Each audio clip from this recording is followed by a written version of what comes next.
mga ka-chicken, panibagong araw na naman.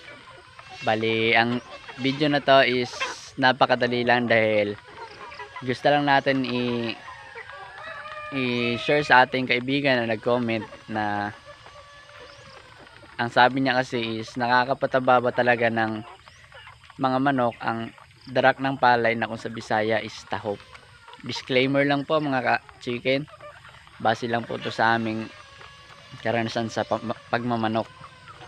So mga ka-chicken, ang masasabi ko lang is nakakapataba talaga ng ating mga manok ang darak ng palay dahil nagbibigay ito ng magandang pangangatawan sa ating mga manok.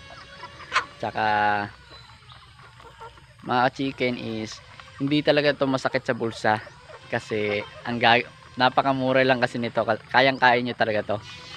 At saka mix lang kasi yung ginagawa namin para makatipid kami sa aming patuka. Tsaka yun lang mga ka-chicken. Bali, sa mga bago lang sa ating YouTube channel, tsaka sa mga tao nga na padaan lang sa ating YouTube channel, huwag nyo naman kalimutan na mag-subscribe. Malaking tulong na rin po yun sa amin. Yun lang mga ka-chicken. Salamat sa araw na to. God bless sa inyong lahat.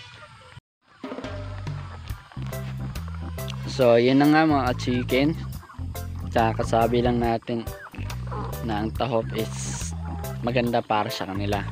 Yun o, makikita nyo naman na ubos agad yung tahop na binigay namin ng papa ko kanina. Hindi ko lang siya na vlog kasi na-busy din ako, may ginawa din kasi ako eh. Yan mga ka-chicken, update lang. Ito na yung mga manok namin na third batch tsaka second batch. Makikita naman natin na maganda yung pangangatawan nila dahil meron na silang magandang kulungan. Tsaka yun mga chicken, bali di pa tayo magbebenta. Sabi ng papa ko aabutin pa ng December bago tayo makabenta ng mga manok. Makikita naman natin mga chicken gaano sila kalusog. Yan o.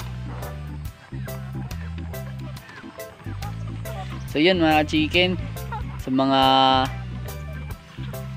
gustong mag-alaga ng mga manok, i-pursue nyo lang na mag-alaga talaga kasi wala namang masama eh. Try lang ng try hanggang sa maging successful tayo. Yan mga chicken, salamat sa inyong panonood. Bye bye.